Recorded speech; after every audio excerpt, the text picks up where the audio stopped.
এই জালসার নামে আইছে 3 প্রকারের মুসলমান, এতিও 3 প্রকার। এই যে যারা ভিতরে এসে জায়গা নিয়েছেন এরা হলো অরিজিনাল কাঠি ধানের মতন অরিজিনাল মুসলমান। কিছু রোডে সামনে দাঁড়িয়ে আছে রাইসের বাইরে, এটা হলো কাঠপাতান, এরা হলো কাঠপাতান। ভাইজান ভিতরে আসলে সামান রেটে গুনতি পাবেন। আর কিছু গালা দোকানে এখনো ঘুরছে, এরা হলো মুসাল্লাম পাতান। এরা জালসা শুধু একটা নাম দিয়ে মিথ্যা কথা, এই ডাহা মিথ্যা বলেছে, এই নিজের অন্য উদ্দেশ্যেই এসছে। একে যাবে আল্লাহর সানঝালে, এই কোনটি যাবে আল্লাহর সানঝালে জাহান নামে। কেন ওখানে থাকতে গেলেই গুনাহ করবে, আর গুনাহ করতে গেলেই ওকে কোথায় দিবে সানঝালে। হ্যাঁ, তো এই জন্য ভাই আশা করি আপনারা বুঝতে পেরেছেন। বসে যান, আর যিনারা বাইরে দাঁড়িয়ে আছেন চলে আসুন। আজকের বিষয় আপনাদের সম্মুখে তুলে ধরব ক্ষমা সম্বন্ধে। আমরা আদম সন্তান। আল্লাহ রাব্বুল আলামিন কোরআনের মধ্যে বললেন, ইন্না খালাকনাকুম মিন যাকারিন ওয়া উনসা ওয়া জাআলনাকুম শুউবান ওয়া কাবাইলা লিতাআরাফু ইন্না আকরামাকুম ইনদাল্লাহি আতকাকুম। আল্লাহ রাব্বুল আলামিন বলছেন যে তোমাদেরকে আমি একজন মহিলা এবং একজন পুরুষ থেকে সৃষ্টি করেছি, তারপরে তোমাদেরকে আমি বিভিন্ন দেশে, এলাকায়, খিত্তায়, গঞ্জে, গ্রামে, খানদানে ভাগ করে দিয়েছি। এক অপরকে চিনতে শিখো। কিন্তু তোমরা শোনো, তোমাদের মধ্যে সে ব্যারিস্টার হোক, সে প্রধানমন্ত্রী হোক, সে জজ হোক, কালেক্টর হোক, সে ফকির হোক, তোমাদের মধ্যে আমার নজরে সম্মানিত কে? ইন্না আকরামাকুম ইনদাল্লাহি আতকাকুম। আমি আল্লাহ, আমার কাছে সম্মান কার বেশি? যার অন্তরে আল্লাহর ভয় আছে। সে ফকির হোক, সে এক ব্যারিস্টারের বাড়ির চাকর হয়, আর ব্যারিস্টার যদি আল্লাহর ভয় না করে আর ওর বাড়ির চাকর করে, তো ব্যারিস্টার চাইতে চাকরের সম্মান আল্লাহর নজরে বেশি। আমার বন্ধুরা, আমরা জন্মক্ষেত্রে এক মা এক বাবার সন্তান। তবে এই সন্তানের মধ্যে আমরা যে আছে, এর মধ্যে যত মানুষ আমরা আছি, আল্লাহ রাব্বুল আলামিনের নবী বলছেন, কুল্লু বানি আদামা খাতাউন ওয়া খায়রুল খাতাইনা তাওয়াবুন। আদম সন্তান যত আছে এরা হলো ক্ষতিকর, গুনাহগার, কিন্তু তার মধ্যে উত্তম ব্যক্তি হলো কে? যে গুনাহ করার পরে নিজের শোধার করে, যে গুনাহ করার পরে তওবা অবলম্বন করে, যে নিজে ক্ষমা প্রার্থী, নিজেকে ক্ষমা করিয়ে নেয়। বন্ধুরা আমার, আমরা নিজে নিজের অন্তরে হাত রেখে একবার চিন্তা করি, আমি কি জীবনে কোনো গুনাহ করেছি? একবার চিন্তা করেন। বিষয় তুলছি আমি। প্রত্যেকটা মানুষ 5 সেকেন্ডের জন্য একবার নিজের জীবনটাকে, একবার জীবনের খাকাটাকে একবার দেখেন তো সবাই, চোখটা বন্ধ করে। আমি কি জীবনে কোনো গুনাহ করেছি? আশা করি একটাও লোক এরকম হবে না যে বলতে পারে যে আমি জীবনে কোনো গুনাহ করিনি, জীবনে কোনো গুনাহ করিনি। এইরকমই একটা লোক খুঁজে পাওয়া যাবে না। আমরা ছোট গুনাহ করি, বড় গুনাহ করি, গোপনে করি, প্রকাশ্যে করি, সে যখনই যেভাবে করেছি, আর যেটাই করেছি সেটা আল্লাহ জানছেন। জানেন না? জানেন না? জানেন না? জানেন না? আল্লাহ জানেন। আল্লাহ রাব্বুল আলামিন যখন আপনার আমার প্রত্যেকটা কাজে, প্রত্যেকটা শ্বাসে যখন নজর রেখেছেন, আমি আপনি যখন আল্লাহর নজর থেকে 1 সেকেন্ডের জন্য বারে কোনো কাজ করতে পারি না, তাহলে আপনার আমার জীবনের আমলের ব্যাপারে আল্লাহ বলছেন, ফামান ইয়ামাল মিসকালা যাররাতিন খায়রান ইয়ারা ওয়া মান ইয়ামাল মিসকালা যাররাতিন শাররান ইয়ারা। বান্দা, তুমি যদি একটা জাররা পরিমাণ, জাররা কাকে বলে এবার আপনাকে আর একটু ভালো করে বুঝাই। বলবেন জাররা তো শুনছি, কিন্তু আজ পর্যন্ত জাররা মানে ছোট জিনিস নাকি? শুনেন, আপনাকে আরো ভালো করে একটু দেখিয়ে দিই। কালকে দিনের বেলায় ঘরের মধ্যে যখন আপনি ঢুকবেন, সূর্যের আলো টাটির আপনার ঘরের ছান্দা দিয়ে ঘরের ভিতরে প্রবেশ করবে, ওই আলোর মধ্যে দেখিয়েন একবারে ভিনি ভিনি জিনিস কি যেন খালি কুলকুল কুলকুল করছে, একে বলে জাররা, একে বলে জাররা। এই জাররা পরিমাণ যদি বান্দা গুনাহ করেছে সেটাও সেদিন তার তুলে ধরা হবে, আর যদি নেকি করেছে সেটাও তুলে ধরা হবে। আপনাকে বলি, আপনারা তারাজু দেখেছেন, দেখেছেন না? তারাজু কি বলেন আপনারা? তারাজু বলেন। তারাজু কয় প্রকারের? একটা বড় বড় পাটের বস্তা, ধানের বোরা, বড় জিনিস মাপার লেগে একটা বড় পাল্লা লাগা হয়। একটা পাল্লা হয় আপনার সবজি চাল টাল ডাল বিক্রি করার জন্য 2-4 কেজি মাপার ছোট ধরনের পাল্লা। একটা হয় স্বর্ণকারের দোকানে ছোট এত বড় 1 গ্রাম 2 গ্রাম 2 আনা 5 আনা মাপার তারাজু। 3টা তারাজু, আর একটা তারাজু হবে আল্লাহর মেজানের তারাজু। সেটার ব্যাপারে আল্লাহ বলছেন, যাকে কোরআনে বলেছে ওয়াযাআল মিজান। আমার বন্ধুরা, দুনিয়ার জমিনে 3খানা দাড়ি পাল্লা আপনারা দেখেছেন। 1 নাম্বার হলো বড় জিনিস মাপার বড় একটা কাঁটা লাগানো হয়। এই কাঁটাই বড় বড় পাটের বোঝা, বড় বড় আপনার পেঁয়াজের বস্তা, বড় বড় ধানের বোরা তোলা হয়।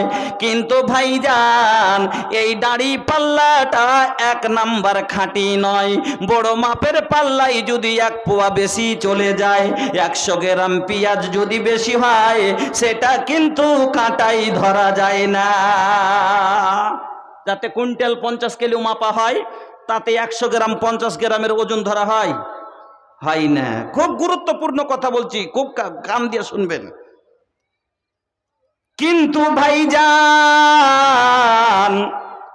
যখন আপনার দোকানের দাড়ি পাল্লা বা বাড়ির 5 কেজি 2 কেজির পাল্লায় মাপবেন, এখানে কিন্তু 1 পোয়াও ধরা যাবে, 100 গ্রামও ধরা যাবে।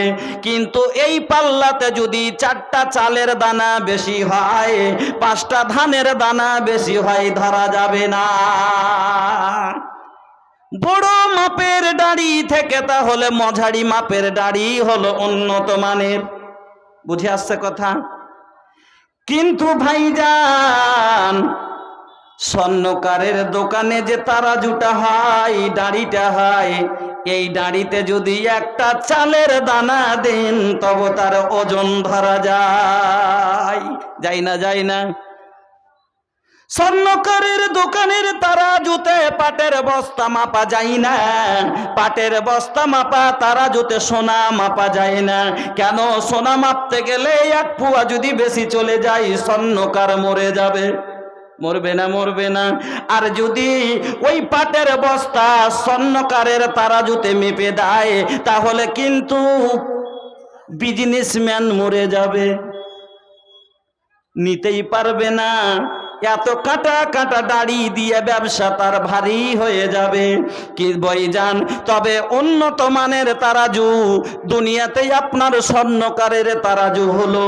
কিন্তু স্বর্ণকারের তারাজুতে যদি আপনি বলেন যে আমি জাররা কোটি কোটি জাররা তুলে ওজন দেব, একটু পাল্লা নিচু হবে না। তাহলে আল্লাহর জান্নাত, আল্লাহর মেজান কত কাটি হবে? সেখানে জাররা পরিমাণ একটা ভিনি পর্যন্ত আপনার ওজন দেবে। আল্লাহ বলছেন ফামাইয়া আমাল মিসকাল জাররাতিন খায়রান ইয়ারা ওয়া মাইয়া আমাল মিসকাল জাররাতিন শাররান ইয়ারা। বান্দারে, সেদিন তুমি সচক্ষে দেখবে তোমার জীবনের একটা আমল তুমি রাতের অন্ধকারে করে ভুলে গেছিলা, তুমি গোপনে করে তোমার স্মরণে ছিল না, কিন্তু আল্লাহর নজরে সব ধরা রয়েছে। ভারতের কিছু আইন আছে, যেরকম আমাদের বিহারে একটা আইন আছে মদ নিষেধ। কেউ যদি মাদক দ্রব্য পান করে, নেশা, আর ওকে যদি ডাইরেক্ট দেখে লাই, ওকে অ্যারেস্ট করবে, তাকে 3 মাসের জন্য জেল দিবে বা বছরের জন্য জেল দিবে। এটা হলো ভারতের আইন। এবার একটা লোক গোপনে মদ পান করেছে, কিন্তু কেউ চেক না করতে পেরে হঠাৎ করে একদিন মানে মেশিন নিয়ে চলে এসছে, আসার পরে চকে দাঁড়িয়ে গেছে, যেই যাচ্ছে তার মুখে মেশিনটা লাগিয়ে দিচ্ছে, টু টু টু টু টু টু টু টু টু টু টু টু করতে করতে একবারে বলে দিচ্ছে যে হ্যাঁ ই মদ পান করেছে, বলে দিচ্ছে, ধরে নিল, কেউ দেখেনি। আল্লাহর তৈরি করা মাখলুক বান্দা, মানুষের তৈরি করা একটা যন্ত্র যদি গোপনের কথা বলে দেয়, তাহলে আমার আল্লাহ কতটা নজর রাখতে পারেন। আল্লাহ স্যাটেলাইটের মাধ্যমে নয়, যেমন একটা তারিখের কিতাবে পড়েছিলাম যে আল্লাহ রাব্বুল আলামিনকে একদিন মুসা আলাইহিস সালাম প্রশ্ন করলেন, কে? নবী মুসা আল্লাহকে প্রশ্ন করেছেন, আল্লাহ তুমি কখন কোন দিকে দেখো? এটা কেমন কথা, কখন কোন দিকে দেখি?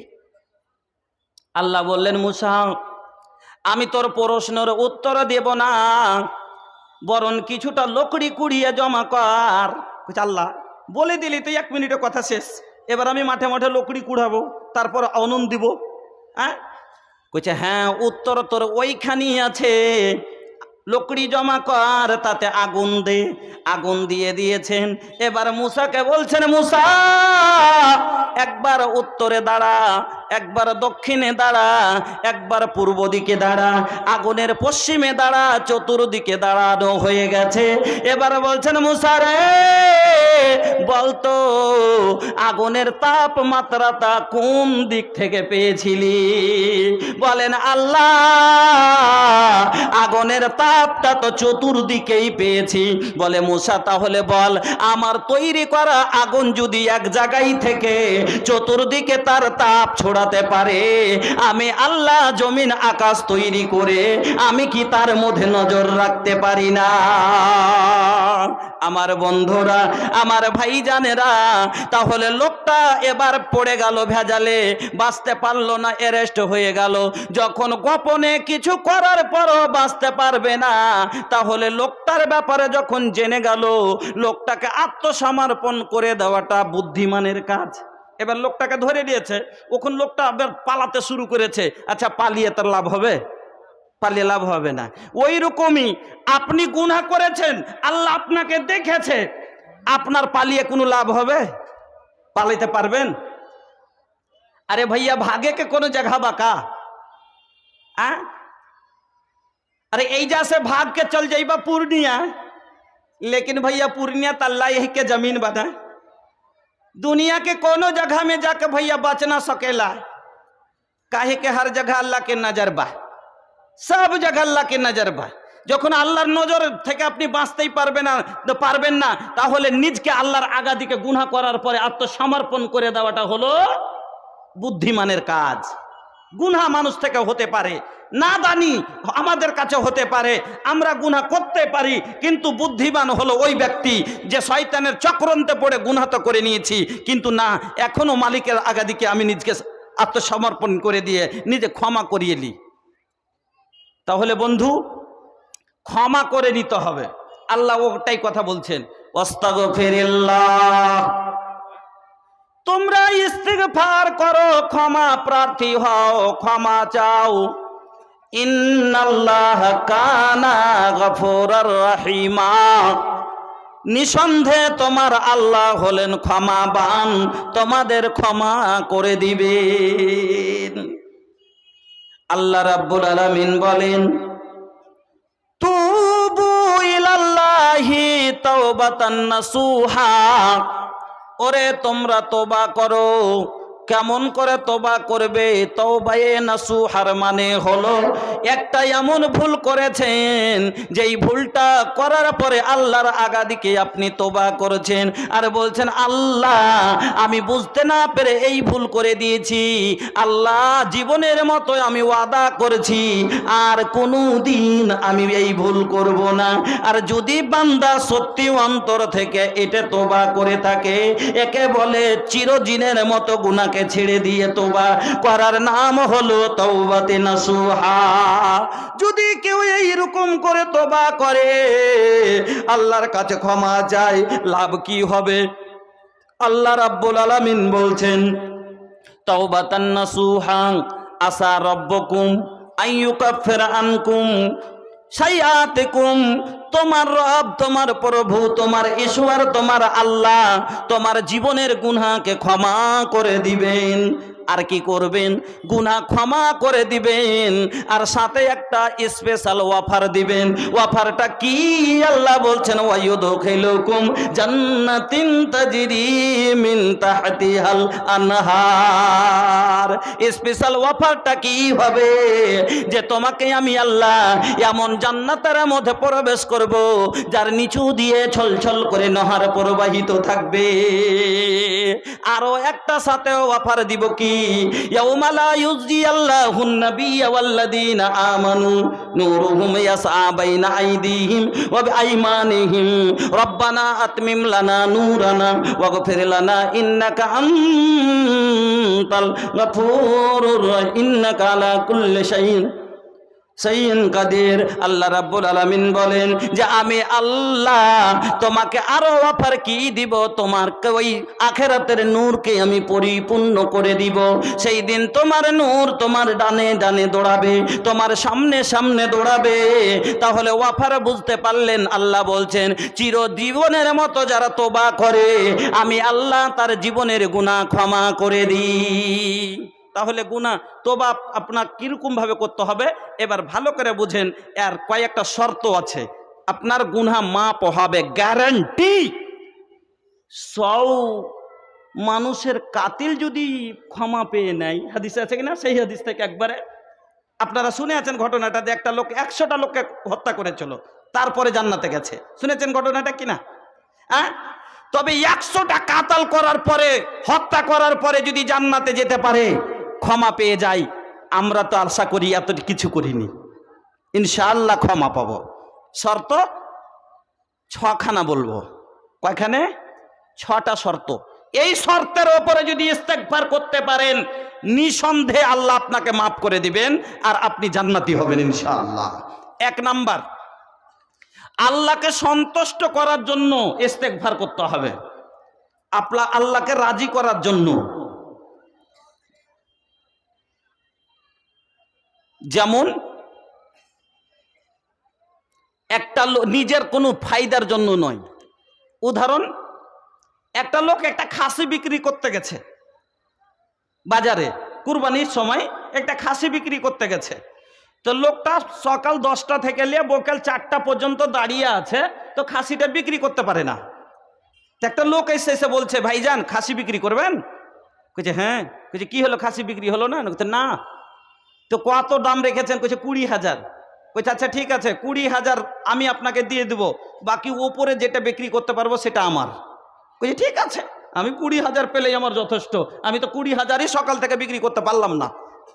কইছে কেন, আপনি কততে বিক্রি করবেন? কইছে তুমি যেমন তেমন ভেবো না, খাসি আমি 1 লাখে বিক্রি করবো। কইছে মাথা মোটা লোকটা লয়, 20,000-এ বিক্রি করতে পারলাম না, ই বলছে 1 লাখে বিক্রি করবো। কইছে হ্যাঁ। কইছে তুমি তো দেখে যাও।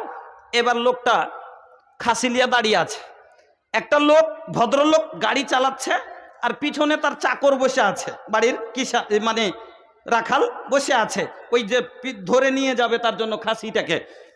এখানে আসার পরে বলছে ভাই খাসি বিক্রি করবেন? কইছে হ্যাঁ বিক্রি করার জন্যই তো দাঁড়িয়ে আছি। কত দাম রেখেছেন? বলছি 1 লাখ। বলছে ধর মিয়া, এইটুকু খাসির দাম 1 লাখ? এমন কি গুণ আছে খাসির মধ্যে? কইছে যেমন তেমন খাসি মনে ভাবিয়েন না, এই খাসি সেই খাসি নয়। এই খাসির ওপরে কেউ যদি বসে চোখ বন্ধ করে আকাশের দিকে দেখে তো জান্নাত দেখতে পাবে। কিন্তু শর্ত আছে একটা। শর্ত কি? জীবনে তার একটাও গুনাহ না থাকা দরকার। মাথা মোটারও তো একটা হদ আছে, যে জীবনে কোনোদিন জানোয়ারের ওপরে বসে, পশুর ওপরে বসে জান্নাত দেখা যায়? কইছে ঠিক কি বেঠিক, হবে কি হবে না? কইছে তো তুমি বসেই দেখো, হবে না তো? ইও তো ভাঁজ ধরে আছে যে তুমি বসেই দেখো হবে কি হবে না। তো ই বসবে তো কে জানি 1 লাখ টাকা দাম তখন চালাকি করছে কি, চাকরকে বলছে যে এই তুই বসে দেখ তো রে, মানে উনি যে প্রকাশ হতে চাই না যে তুই বসে দেখ, যদি না পাইস তো তোরই দুর্নামটা হবে, আমার তো হবে না, আমি আর উঠবো না। ওকে চাকরকে বলছে যে তুই উঠে দেখ তো, দেখতে পাইস কিনা। এবার চাকর উঠে বসেছে, চোখ বন্ধ করে খুব এদিক ওদিক দেখছে, দেখতে পাই না, অনেকক্ষণ হয়ে গেছে, খুব খুঁজছে। বলছে কি ব্যাপার রে, কিছু যে বলিস না? বলছে বলবো কি, দেখে জি ভরে না।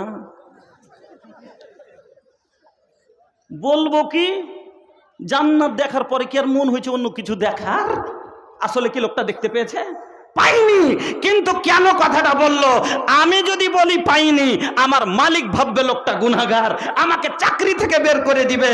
এই জন্য নিজের ভুলটাকে গোপনে রাখার জন্য প্রকাশ হতে চাই না। এবার বলছে কি, তাহলে তুই নাম না রে, আমি দেখি। এবার মালিক দেখছে ও তো পেলে, মানে আমিও পাবো। এবার মালিক উঠে বসেছে, বসে তখন খুব খুঁজছে, কিন্তু ও তো দেখতে পাইনি। চাকরের মন তো খালি 6-5 করছে কি যে মালিককে জিজ্ঞেস করি পাইছে কিনা, আমি তো পাইনি। বলছে যে মালিক আপনি কি দেখতে পেয়েছেন? কইছে তো তুই কি ভাবছিস আমি কি গুনাহগার নাকি? তো তুই কি ভাবছিস আমি কি গুনাহগার নাকি? আমি কি কোনো জীবনে গুনাহ করেছি নাকি? 20,000-এর খাসি 1 লাখে দিয়ে গেল, 80,000 টাকা গাচ্চা দিয়ে গেল, তবে আর বরদাস্ত কেন? লজ্জিত হবে না, নিজের গুনাহ নিজকে ছোট করতে জানে না। এই জন্য এইরকম হলো আদম সন্তান, নিজের পাপের বোঝা মাথায় করে জাহান্নামে যাবে, আখেরাত নষ্ট করে যাবে। সামান্য দুনিয়ার 60 বছর জীবন মানুষের আগাদিকে ছোট হতে পারে না। বন্ধুরা আমার, আমি ভুল করেছি। এতগুলো সমাজের লোক আমাদের আছে যারা জেনা করে, বিবাহিত লোক জেনা করে আছে, কিন্তু প্রমাণ হতে চাই না। কেন? আমি এখন যদি হই, লোকে বলবে এরকম, চুরি করেছে বলতে চাই না।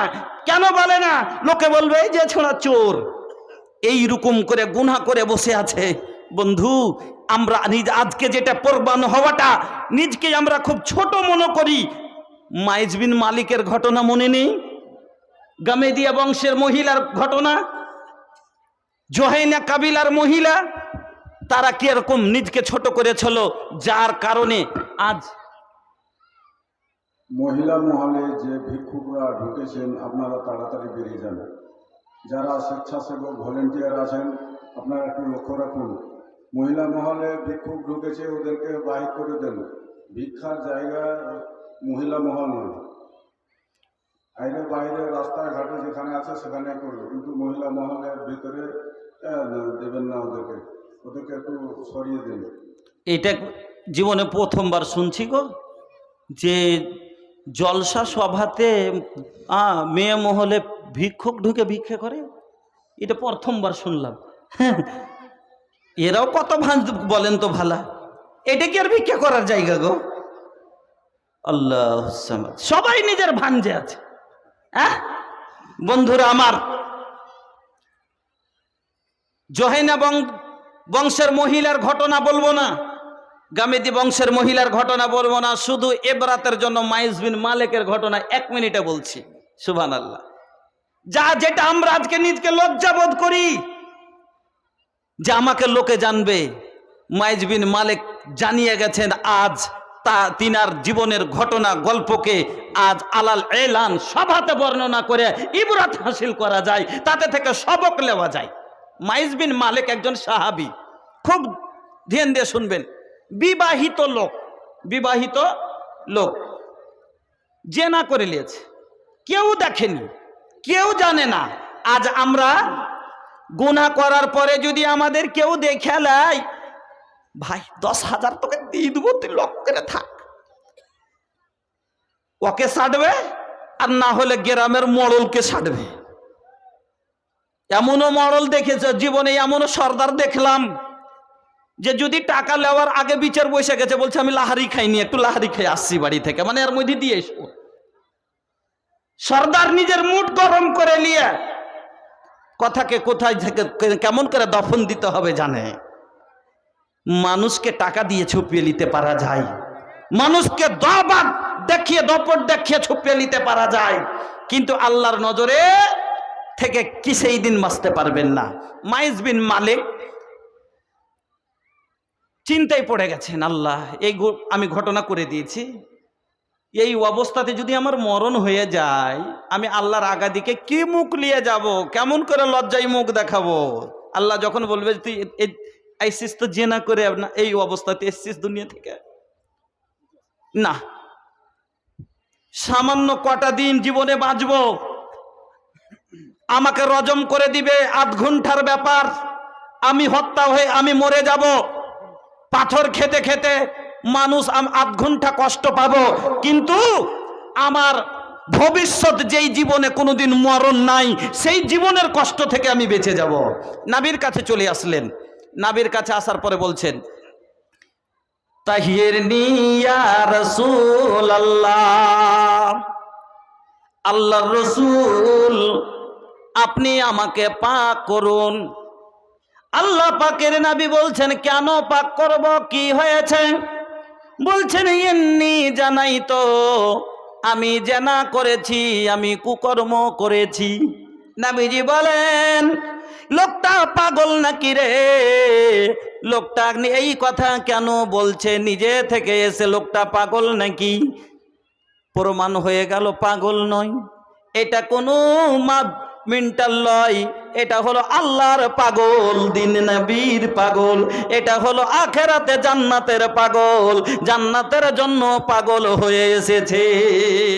নবীজি বলেন, লোকটা কোনো মাদক দ্রব্য পান করে নাকি?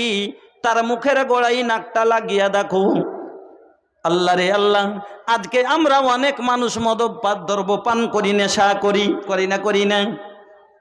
पिए के चक्कर में कर देला हो जिंदगी खराब, ये हमार बाबू छोड़ दा हो पियल शराब, ये हमार बाबू छोड़ दा हो पियल शराब। একে যদি বুঝিয়ে বলতে যান যে খাইস না, আর কতদিন এগুলো করবি, উল্টে জবাব দিবে, আমি গাছে তো নিজের বাপের কাছে দরকার যে। पिए के चक्कर में कर देला हो जिंदगी खराब, ये हमार बाबू छोड़ दा हो पियल शराब, ये हमार बाबू छोड़ दा हो पियल शराब। अल्लाह जब पूछी है तो का दे जवाब, अल्लाह जब पूछी है तो का दे जवाब, ये हमार बाबू छोड़ दा हो पियल शराब, ये हमार बाबू छोड़ दा हो पियल शराब।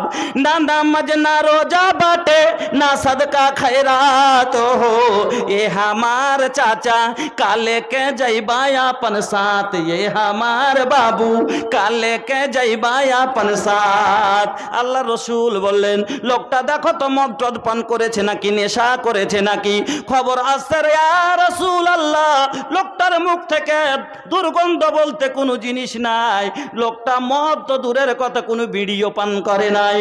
আল্লাহর রসুল একবার যখন ইতমিনান হয়ে গেলেন, হ্যাঁ লোকটা সত্যি কথা বলছে, আল্লাহর ভয়ে পাগল হয়ে এসেছে, নবীজি আমার বললেন, যাও রজম করে দাও। ও ভাইজান, মাইজ বিন মালিক লজ্জা করে নাই, দুনিয়াতে ইতিহাস কায়েম করে চলে গেছেন। আজ আমরা লজ্জা করে নিজের জীবনের গুনাহ আমরা নিয়ে আছি। আল্লাহ পাকের নবীর হাদিস শুনেন, আনাস বিন মালিক রাদিয়াল্লাহু তাআলা আনহু বলছেন, আল্লাহর রাসূলের জামানায় যেই গুনাহগুলো আমরা এখন বর্তমানে খুব ছোট গুনাহ মনে করি, শুনলেন কত সুন্দর কথা। আনাস বলছেন, ইন্নাকুম লা তা'মালুনা আমালান হে আদাক্কু ফি আয়ুনিকুম মিনাস সারে ইন কুন্না লা নাউদ্দুহা আলা আহদিন নবী সাল্লাল্লাহু আলাইহি ওয়াসাল্লাম মিনাল মুবিকাত। যেই গুনাহগুলো তোমরা আজকে চুলের চাইতে দুর্বল মনে করো, চুলের চাইতে একটা লোমের চাইতে কমজোর মনে করো, যাকে তোমরা কোনো গুরুত্ব দাও না, কিছুগুলো গুনাহ এমন আছে যাকে আমরা কোনো গুরুত্বই দেই না, আছে কি নাই? হ্যাঁ, এগুলা কোনো গুনাহই মনে করি না। যেমন তার মধ্যে একটা গান শোনা গুনাহ। আজ সমাজে গান শুনছে না, শুনে না? আল্লাহর রাসূলের জামানায় যদি কানে গানের শব্দ পড়েছে, ওই যুগে তো ডিজে ছিল না, এই যে ধকম ধকম ধকম ধকম করে না ডিজে, আল্লাহর রসুলের জামানায় এই তো ডিজে ছিল না, ছিল এক তাবলা দু তাবলা ঢোল ঝুমকা ঝনক ছিল। তবে বন্ধু তারপরও নবীজি গানের কানে যদি ধুন পড়েছে, সাহাবায়ে কেরামের কানে যদি ঝনকারে পড়েছে, কানকে বন্ধ করে নিয়ে তারা রাস্তা অতিক্রম করেছেন আর বলেছেন তাড়াতাড়ি সরো এখান থেকে, চলো এখানে শয়তানের আমল হচ্ছে, এগুলো হলো শয়তানের কর্ম, চলো এখান থেকে তাড়াতাড়ি সরে পড়ো। আর সেই নবীকে আইডিয়াল মাননেওয়ালা সেই নবীর উম্মত আমরা আমাদের সন্তান আজ জেনে বুঝে গান শোনার জন্য টাকা দিয়ে মেমোরি লোড করে আনছে। আর কিছু মুসলমান এই ব্যবসা করে নিজের জীবন যাপন করছে, করে না করে না? তাহারা মোবাইল বা আমরা বা ল্যাপটপ আবানা ডাল দিহি গানা হো টপ টপ, একবারে ছেটে কেটে বাছা বাছা করে রেখেছে, মজার মজার গানগুলোকে আলাদা করে রেখেছে। আর এই মুসলমানের সন্তান কইছে আমার ঘরে এই যে ই ছিল না কবির বাটপার হয়ে বেড়াইতে বেড়াইতে এদিকে ভালোই ইনকাম ধরেছে। গত ওই মাসে দিয়েছে 16,000, এই গত মাসে দিয়েছে 19,000, এ বেকার একবারে 23,000। কইছে কি কাম ধরেছে? হ্যাঁ বড় ভালো টাকা কামাইছে। কইছে এই কে জানি কি ওগুলা কহে না, ওই আউটগোয়িং ডাউনলোডিং কি ওগুলো কহে, ওগুলো ওই যে মোবাইলে, কিন্তু জানে না এই কর্মটা কিরকম, হালাল কি হারাম। এই জন্য নবীজি বলেছেন লা ইয়াতিয়ান্না আলান নাসি জামান বিমা লা উবালিল মারউ বিমা আখাযাল মাল আমিন হালালিন আমিন হারাম। আল্লাহর রাসূল বলেছেন লা ইয়াতিয়ান্না আলান নাসি জামান, মানুষের কাছে একটা এমন সময় আসবে লা উবালিল মারউ বিমা আখাযাল মাল, এরা শুধু মালের ফিকিরে থাকবে, মাল তলব করবে, টাকা ইনকাম করবে, তারা মালের ফিকিরে থাকবে, কিন্তু লক্ষ্য করবে না মালটা হালাল কামাই থেকে আসলো, আমার টাকাটা হালাল কি হারাম। বেটা জুয়ার টাকা দিয়েছে, ছেলে আমার মদের ভাট্টি থেকে দিয়েছে, বিয়াজকে উঠিয়ে দিয়ে কোথা থেকে আসলো এই টাকা, এই ফিকির জীবনে তারা করবে না। আমার বন্ধুরা আমি আপনাকে বলতেছিলাম তাহলে তওবা করে নিজকে সুধার করুন। 2 নম্বর শর্ত হলো লজ্জা, আপনাকে নিজকে ছোট করতে হবে, শর্মিন্দা হতে হবে, আর হয়ে আল্লাহর কাছে তওবা করতে হবে, নিজকে লজ্জিত হয়ে আল্লাহর কাছে চোখের জল বের করে কাঁদতে হবে, তাহলে আল্লাহ আপনাকে ক্ষমা করবেন। একটা ছেলে মাকে কষ্ট দিয়েছে। ए भैया केहू अगर माँ के तकलीफ दी तो का ई ठीक बा ना? अरे माँ ऐसा चीज बा, नहीं चाहिए न धन नहीं सुख पूरा, माई के दुलार बिना सब कुछ अधूरा। दुनियार समस्त सुख एकदिके, मार भालोबासा एकदिके, नहीं चाहिए न धन नहीं सुख पूरा, माई के दुलार बिना सब कुछ अधूरा। अरे दूधवा पियावत खानी आचरा ओढ़ाई हो, ए हो माई बिना कैसे करे जावा जुड़ाई, ए भाई ए हो माई बिना। जे मायर पायर नीचे जन्नत, मायर उठ जाली तो रब रूठ जाला, रब के मनाबे के बा तो माई के मनाला, माई रूठ जाली तो रब रूठ जाला, रब के मनाबे के बा तो पहले माई के मनाला, तब जाके कबूल होई इबादत तोहार हो, अपन जान से बढ़ के करी है तू माई से प्यार हो। একটা সন্তান মায়ের সাথে খারাপ আচরণ করেছে, এবার ছেলেটা একটা জলসায় গেছে, জলসার সবাই বসে আছে, পেন্ডালে বসে আছে, মাওলানা সাহেব মা বাবার খেদমতের ব্যাপারে বক্তব্য দিয়েছেন, এই হাদিস ওয়াকাজা রাব্বুকা এই আয়াতের ব্যাখ্যা করেছেন, রেজা আর রাব্বে হাদিস শুনিয়েছেন, শোনার পরে যখন আলিম বলেছেন যে শুনো, তুমি যদি 7 বার হজ করো তোমার হজ গ্রহণ হবে না, তোমার মা যদি অসন্তুষ্ট থাকে তোমার কোনো ইবাদত কবুল হবে না। এই সন্তানের অন্তরে আল্লাহ ভয় ঢুকিয়ে দিয়েছে। এই ছেলে ভয় পেয়ে গেছে, আমি তো অন্যায় করেছি, মায়ের সাথে কথা বলি না, আমি কালকে যাব মায়ের কাছে গিয়ে আমি ক্ষমা বুঝাতে গিয়ে আপনাকে কথাটা বলছি, মার কাছে গিয়ে ক্ষমা নিয়ে নিব। এবার ছেলেটা বাড়ি যাওয়ার পরে সকালে মার কাছে গেছে, যাওয়ার পরে যদি মাকে বলে, মাকে গাল দিয়েছে, মা কষ্টতে চালা করে না, এবার মাকে যে হাসছার বলছে, মাকে আম্মাজি সেদিন তোমাকে গাল দিয়েছুনু, হ্যাঁ মাফ করে দাও, তোমাকে গাল দিয়েছুনু, আমাকে মাফ করে দাও। মা কি ভালো মনে ভাববে, শয়তান তুই আমার সাথে আর কি করছিস নাকি, তোকে মাপ দিব। কিন্তু সেই জায়গাতে যাওয়ার পরে যদি ছেলেটা লজ্জায় এমনভাবে বসে গেছে, মা বসে আছে পাশে বসে গেছে নিচে, এমনভাবে বসেন, এমনভাবে আল্লাহর আগাদিকে ছোট করেন যাতে আল্লাহ নিজে প্রশ্ন করে, বান্দা কি কথা, মুখ তুল, কেন বসে আছিস, কি বলছিস বল। আল্লাহ তো সবই জানছেন, কিন্তু তারপরে মা বুঝে গেছে আমার ছেলে আজকে ভুল বুঝতে পেরেছে, কিন্তু তারপরে মা বলছে, কেন কিছু বলছিলি নাকি।